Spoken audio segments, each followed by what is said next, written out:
World News in 5. Right now. News and developments making headlines around the world in 5 minutes. World News in 5. Here on Radyo Pilipinas World Service.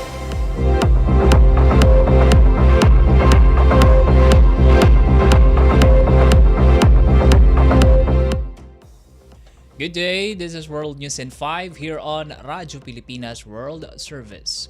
The United States is pushing NATO allies to ramp up defense spending, with Pentagon Chief Pete Hegseth saying he's confident they'll commit soon.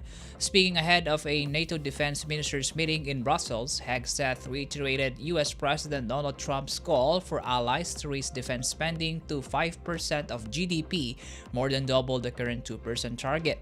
The pressure is mounting ahead of the June 24 to 25 summit, with U.S. officials saying that meeting the goal is key to securing continued American support for European defense. NATO Secretary General Mark Rutte echoed the urgency, saying a new defense investment plan will be central to the talks. His proposal, 3.5% of GDP for defense, plus another 1.5% for broader security spending. But not everyone agrees on the timeline. Some nations back a 2032 target, while others like Lithuania say that that's too late and want the goal met by 2030. Debate also continues over what qualifies as defense-related spending, with discussions ranging from cybersecurity to critical infrastructure. Negotiations are expected to continue up to the eve of the summit.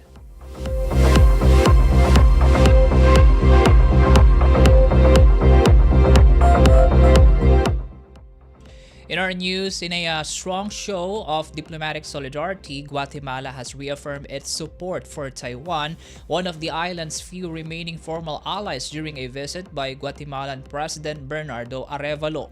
Speaking at a welcome ceremony in Taipei, Arevalo called Taiwan and Guatemala brotherly peoples and pledged to continue their decades-long partnership.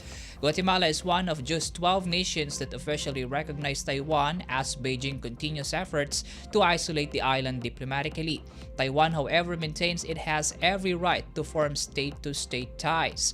President Arevalo is in Taiwan with key cabinet members, including his foreign and economic ministers. Taiwan's President Lai Ching-te welcomed the delegation, emphasizing the strong values shared between the two sides.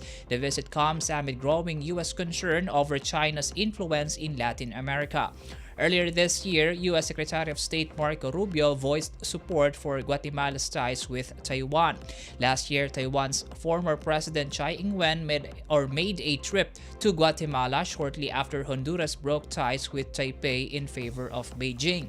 For Taiwan, Guatemala's continued support is a rare and valued alliance in an increasingly competitive diplomatic landscape.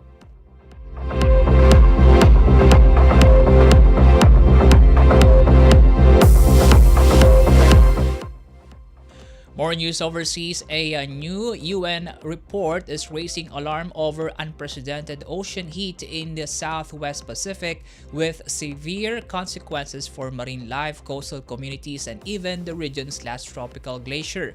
The World Meteorological Organization says over 10% of the global ocean surface was affected by marine heat waves in 2024, especially near and south of the equator. Temperatures in countries like Australia, New Zealand, Indonesia, and the Philippines averaged nearly half a degree Celsius above normal. The soaring heat impacted around 40 million square kilometers of ocean, setting new records in sea surface temperatures. Ocean heat content reached its second highest level on record, just behind 2022.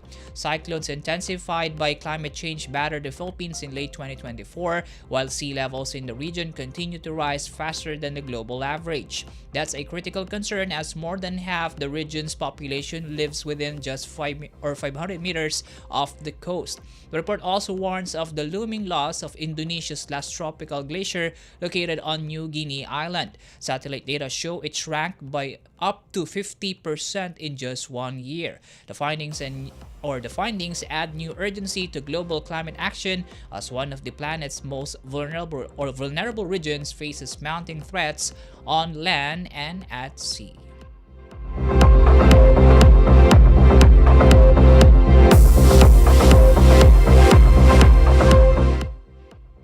And that concludes today's edition of World News in 5. For Radyo Pilipinas World Service, I am Win Peñano. Good day. World News in 5. Right now. News and developments making headlines around the world in 5 minutes. World News in 5. Here on Radyo Pilipinas World Service.